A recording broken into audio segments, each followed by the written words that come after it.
Hola, muy buenos días, tardes o noches a todos y cada uno de ustedes. Iniciamos esta séptima sesión de la materia de Teoría General del Proceso y Teoría del Proceso, que se imparte en quinto y en cuarto tetramestre de la licenciatura en Derecho con acentuación en Economía y en la licenciatura en Derecho de la Universidad Ciudadana de Nuevo León.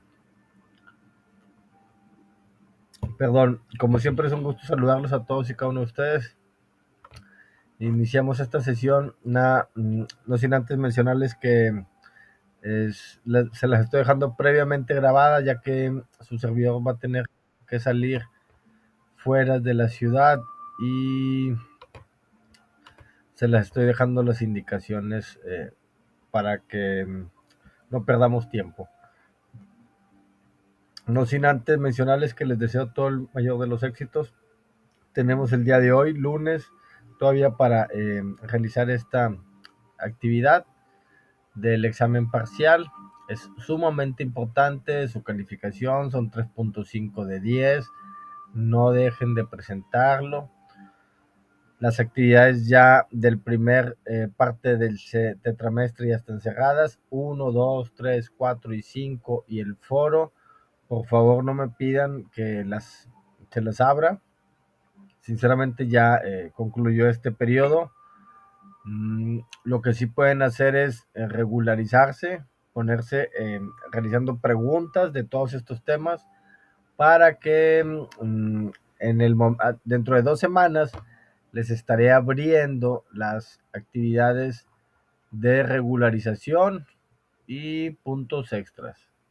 Entonces, puntos extras es un video y regularización son más de 100 preguntas. Eh, Igual tienen una muy buena calificación estas dos actividades, entonces sí les sugiero a todos y cada uno de ustedes que anden un poquito mal en calificaciones, que no les fue bien en el examen parcial, pues bueno, consideren estas actividades como, vaya, muy válidas para subir sus puntos.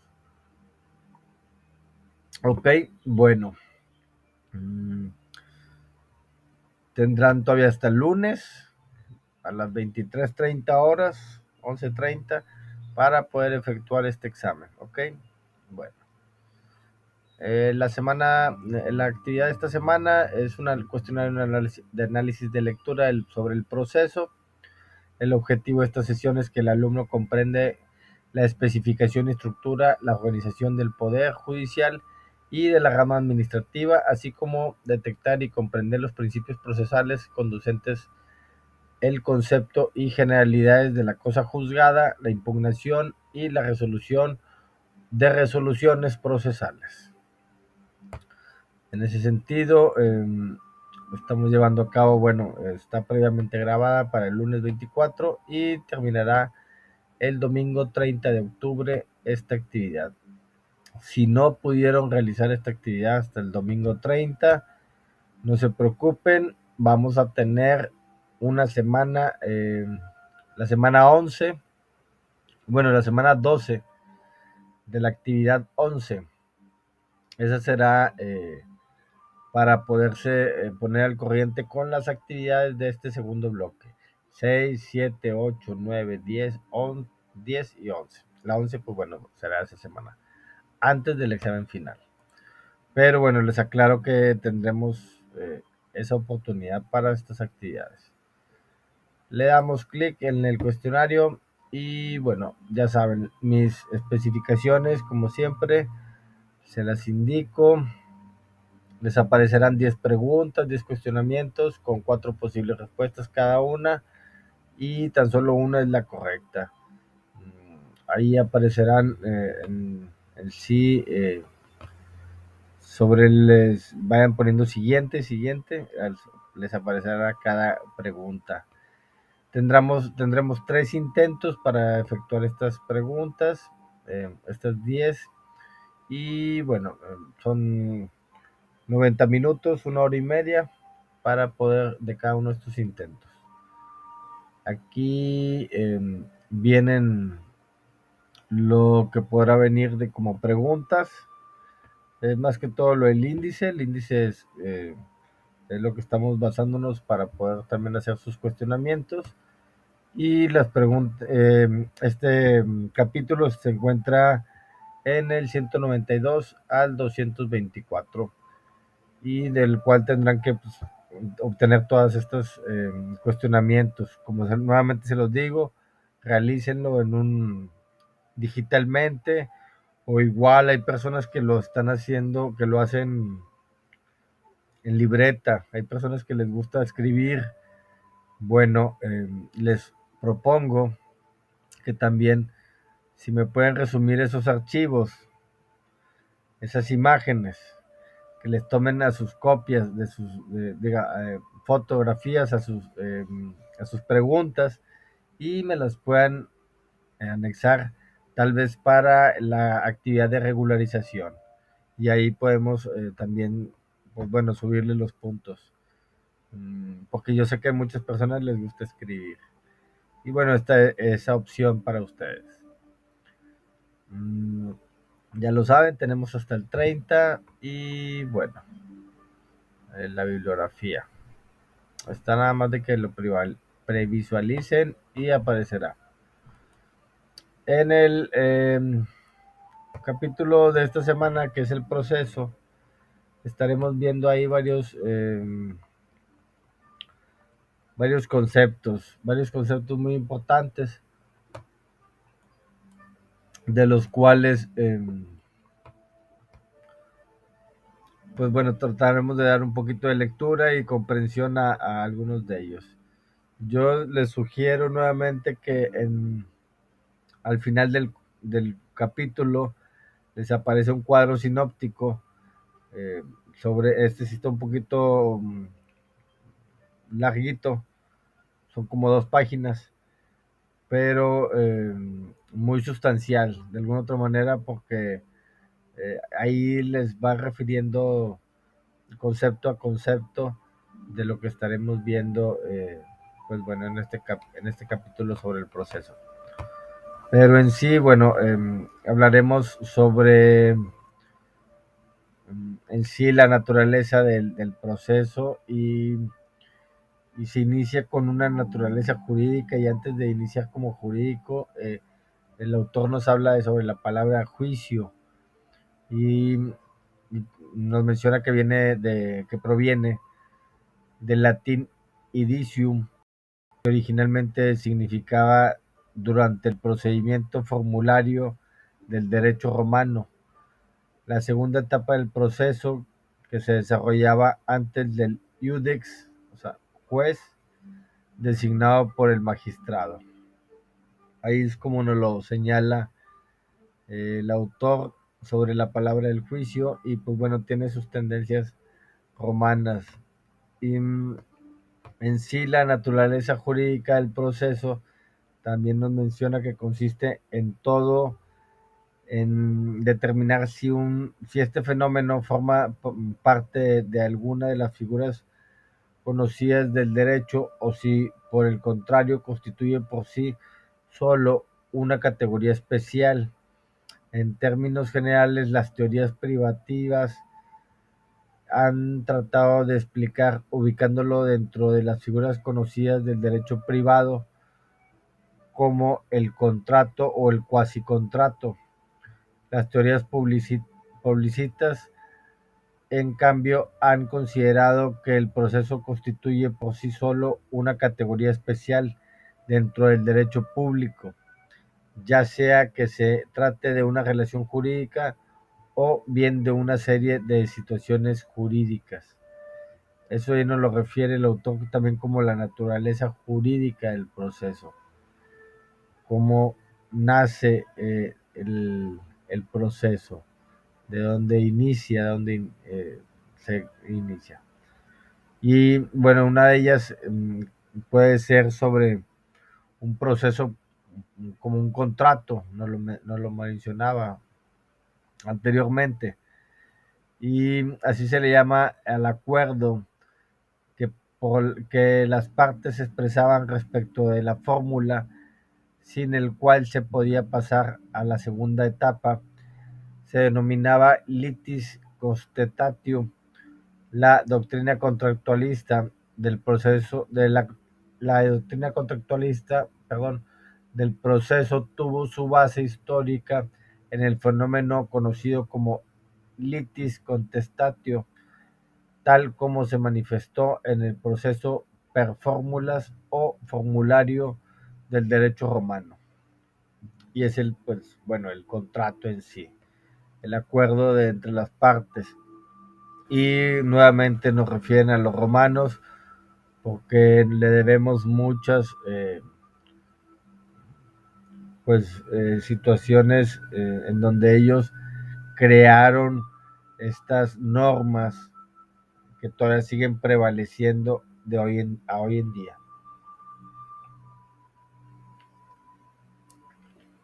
Nos menciona el autor que la comparecencia en juicio y la contestación a la demanda constituye la celebración del cuasicontrato, del pleito, que obliga a sus resultados a las personas que hayan tenido en él legítima representación.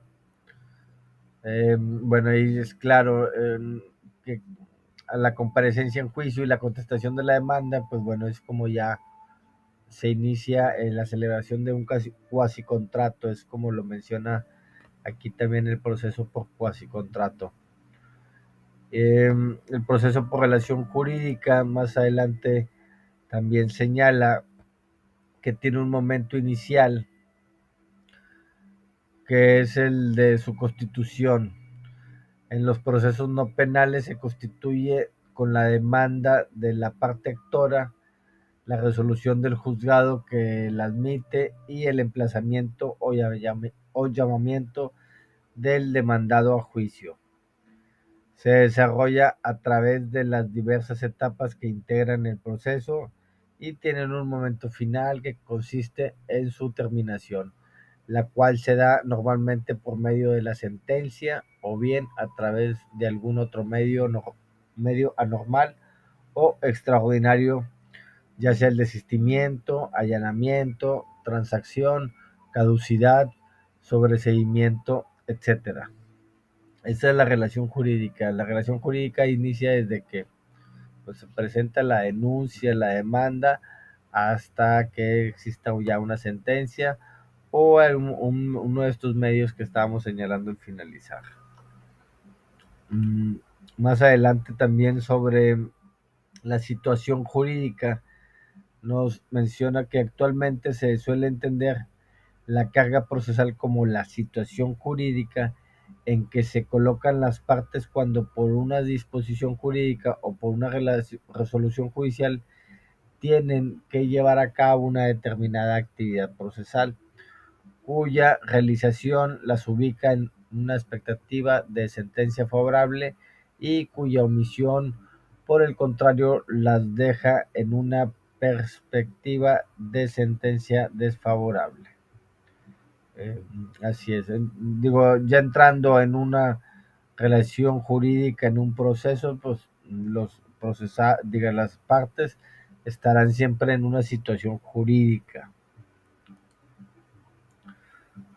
Más adelante nos habla sobre etapas del proceso, pero anteriormente el concepto. ¿Qué es el concepto en sí de este capítulo que nos menciona el proceso? Y es la suma o conjunto de actos mediante los cuales se constituye, desarrolla y termina la relación jurídica que se establece entre el juzgador, las partes y las demás personas que en ella intervengan, y que tienen como finalidad dar solución al litigio planteado por las partes a través de una sentencia del juzgador basada en los hechos afirmados y probados y en el derecho aplicable, así como, en su caso, obtener la ejecución de la sentencia. Todo esto, la suma de todos estos conjuntos es el proceso. Hasta también nuevamente que se dicte sentencia, se termina el proceso. Nos señala que también el objeto del proceso es el litigio planteado por las dos partes. Está constituido tanto por la reclamación formulada por la parte actora o acusadora como por la defensa o excepción hecha valer por la parte demandada o inculpada. En ambos casos, con sus respectivos fundamentos de hecho y de derecho. Nos señala ahí el autor como el objeto del proceso. Una de estas, para iniciar las etapas de el proceso, nos señala ahí que hay una averiguación previa, que hay apenas en las cuestiones de mm, el ámbito penal, siempre se tiene que hacer una carpeta de investigación anteriormente señalada como una averiguación previa, y nos señala el autor que antes de iniciar el proceso penal es necesario llevar a cabo una etapa preliminar a la que se denomina averiguación previa. Ahora actualmente pues una carpeta de investigación, la cual compete realizar al Ministerio Público. Esta etapa empieza con la denuncia que puede presentar cualquier persona o la querella que solo puede presentar el ofendido o su representante según el tipo de delito que se trate, y tiene como finalidad que el Ministerio Público recabe todas las pruebas e indicios que puedan acreditar el cuerpo del delito y la probable responsabilidad del imputado. Esto es la averiguación previa, y también nos señala lo que es la preinstrucción. Es como se le llama a la consignación y da paso a la primera etapa del proceso penal propiamente dicho, y esta se inicia con el auto que dicta el juez para dar trámite a la consignación, auto al que se le llama radicación o cabeza de proceso, y concluye con la resolución que debe emitir el juzgado dentro de las 72 horas siguientes a que el inculpado es puesto a su disposición, el llamado término constitucional, y en la cual debe decidir si se ha procesado o no aquel. Y el plazo de 72 horas puede prorrogarse únicamente a petición del inculpado en la forma que señala en la ley del artículo con la reforma del artículo 19 constitucional, publicada en el Diario Oficial el 8 de marzo de 1999. Perdón. Mm, Esa es la preinstrucción. Bueno, ya cuando se consigna, ¿no? Ya se le da el inicio del proceso. Perdón. En la, ya en la segunda etapa, entra el proceso penal, la cual tiene como un punto de partida el auto que fija el objeto del proceso y culmina con la resolución de declarar cerrada. Y esta etapa tiene como finalidad que las partes aporten el juzgador las pruebas pertinentes para que pruebe pronunciarse sobre los hechos imputados. Ya inicia la instrucción. Esta es la instrucción cuando ya se inicia como que las etapas ya de probanza sobre los hechos imputados al presunto. Mm, ya iniciando la tercera etapa es el juicio, y el juicio ya es dentro del proceso penal, y esta etapa final es una etapa final del proceso penal. Comprende por un lado las consideraciones del Ministerio Público y las de la defensa, y por el otro la sentencia del juzgador. En el artículo primero, fracción cuarta, la sentencia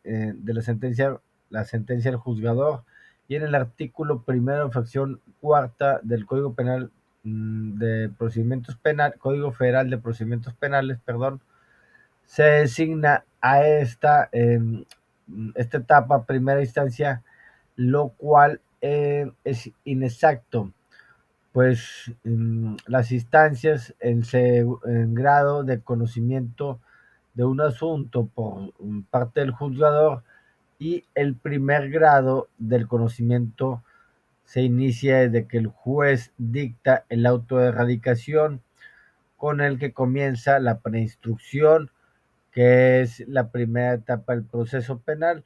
Desde ese auto se inicia la primera instancia y no como las conclusiones del Ministerio Público. Bueno, ahí lo señala el autor, que de alguna otra manera las instancias que tienen en este caso el inculpado en un proceso penal, para hacer valer su defensa, ¿ok? Y bueno, pues todo eso también ya en sí nos engloba a llegar a una sentencia, y con ella termina la primera instancia del proceso penal. Normalmente contra ella procede el recurso de apelación, con el que se inicia la segunda instancia, la cual debe terminar con otra misma, en la que se puede confirmar, modificar o revocar la dictada en primera instancia, a su vez pronunciada en apelación y de primera instancia. Cuando es inapelable, pueden ser impugnadas a través del amparo, pero son por parte de la defensa, pero son solo por parte de la defensa. Estas son las sentencias en sí, es la que termina la primera instancia, pero ahí nos menciona también el juzgado del autor, pues que es susceptible de apelación.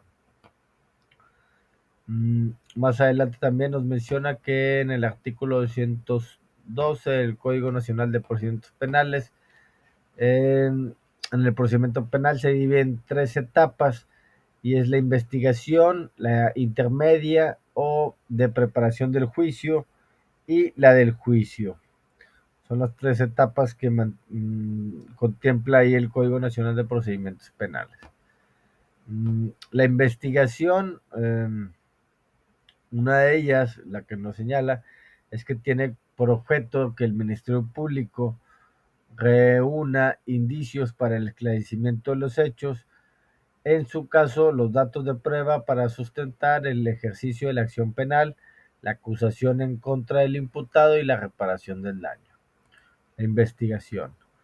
La investigación inicial, este es otro tipo de investigación, la anterior era como algo general, y esta es investigación inicial, comienza con la presentación de la denuncia, querella u otro requerimiento equivalente, como nos lo señala el artículo 221, párrafo tercero, prevé que tratándose de informaciones anónimas, la policía constatará la veracidad de los datos proporcionados mediante los actos de investigación pertinentes. Ok, ahí nos deja un poquito medio abierto la actuación de la policía, pero, o bueno, pues sí, de los métodos de investigación que se tengan que hacer, ¿no? Eso es investigación pertinente, vaya. Y la investigación complementaria, perdón, se inicia con la formulación de la imputación y termina con la resolución que declare cerrada la investigación. La formulación de la imputación debe ser hecha por el Ministerio Público en la audiencia inicial ante el juez de control, y consiste fundamentalmente en al imputado el hecho que se le atribuye, la calificación jurídica preliminar, la fecha, lugar y modo de su comisión, la forma de intervención que haya tenido en el mismo, así como el nombre de su acusador, salvo que éste se deba reservar, como lo señala el artículo 311 también del Código Nacional de Procedimientos Penales. Y esto es lo que nos señala como la investigación complementaria y intermedia o de preparación de juicio, finalizando las tres etapas del procedimiento penal, según el artículo 211 del Código Nacional de Procedimientos Penales. Nos señala que esta etapa comprende desde la formulación de la acusación hasta el auto de apertura del juicio. Y en esta etapa la autoridad que dirige los actos procesales es el juez de control. La etapa intermedia tiene por objeto el ofrecimiento y admisión de los medios de prueba, así como la depuración de los hechos controvertidos que serán materia de juicio. Es la intermedia o de preparación de juicio. Ok, bueno, ay, aquí me moví en el índice, perdón. Ok, aquí estamos. Aquí estamos nuevamente. Bueno, siguiendo un poquito más adelante, ya hablamos sobre las etapas procesales, el proceso penal y de los procesos no penales, y entraremos a los principios procesales. ¿Qué son los principios procesales?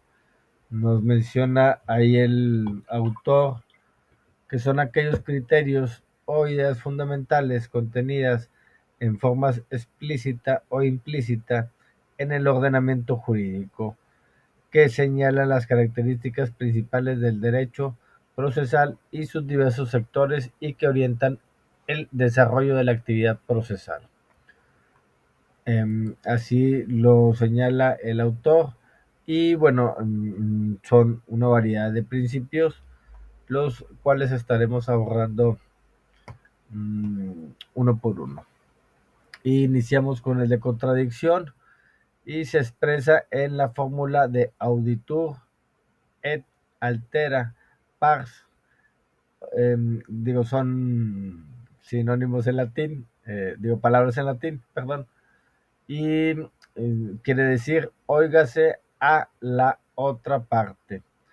Esta es la contradicción y nos menciona que impone al juzgador el deber de resolver sobre las promociones que le formulen cualquiera de las partes, oyendo previamente las razones de la contraparte o al menos dándole la oportunidad para que las exprese.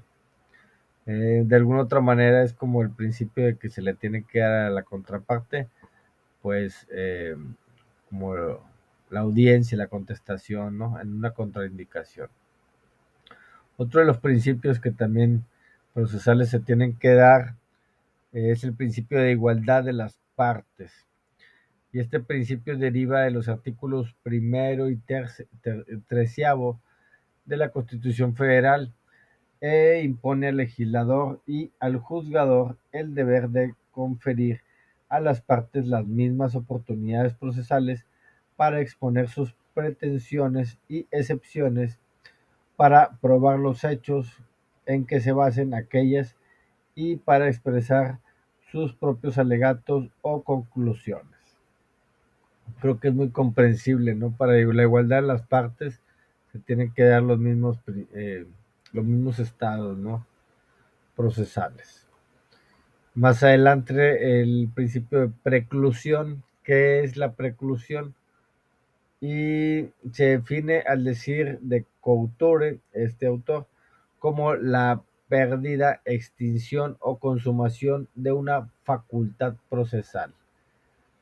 Esta pérdida, extinción o consumación puede resultar de tres situaciones diferentes: por no haber observado el orden u oportunidad dado por la ley para la realización de un acto; b, por haber cumplido una actividad incompatible con el ejercicio de otra; c, por haber ejercido ya una vez válidamente esa facultad.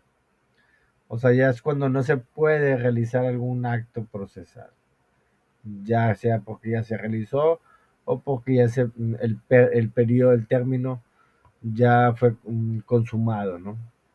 La consumación propiamente dicha, ¿no? Es la preclusión. Y ese es otro principio que nos menciona el autor ahí como prioridad en los principios procesales.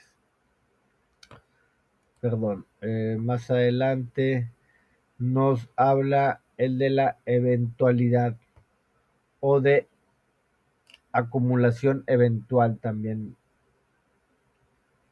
lo señala. Y este principio impone a las partes el deber de presentar en forma simultánea y no sucesiva todas las acciones y excepciones, las alegaciones y pruebas que correspondan en un acto o una etapa procesal, independientemente de que sean o no compatibles, y aun cuando sí se estime fundado alguno de los puntos, se haga innecesario el estudio de los demás. Creo que es comprensible también, o sea, se tienen que presentar todo en algunos mismos etapas, ¿no? No puedo estar diciendo, ahora se me olvidó otra prueba, déjame la presento. Hay pruebas supervinientes, pero también las tiene que considerar el juez de esa manera. No, no es porque las tenga, ahora sí que escondidas la parte y luego ya las quiere estar sacando poco a poco. Por eso es el principio de eventualidad y de acumulación eventual. Más adelante también nos habla del principio de la economía procesal, y este principio establece que se debe tratar de lograr en el proceso los mayores resultados posibles con el menor empleo posible de actividades, recursos y tiempos. También es comprensible, pues entre menos gastemos y es mucho mejor. Principio procesal de economía procesal.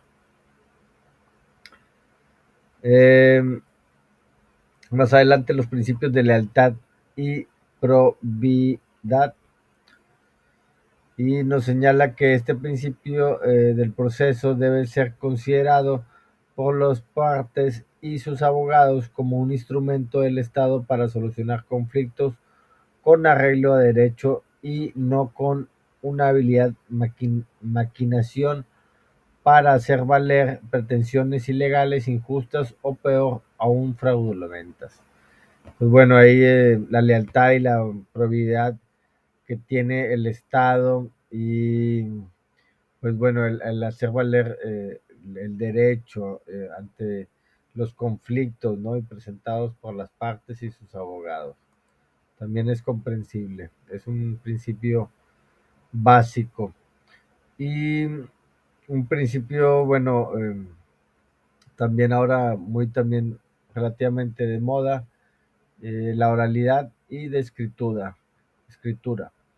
Y estos principios suelen ser referidos a la forma que predominen en el proceso. Así se afirma que rige el principio de oralidad en aquellos procesos en los que predomina el uso de la palabra hablada sobre la escrita, y que rige el principio de escritura en los procesos que prevalece el empleo de la palabra escrita sobre la palabra hablada. En ambos casos se trata de predominio en el uso y no de uso exclusivo de una u otra forma de expresión.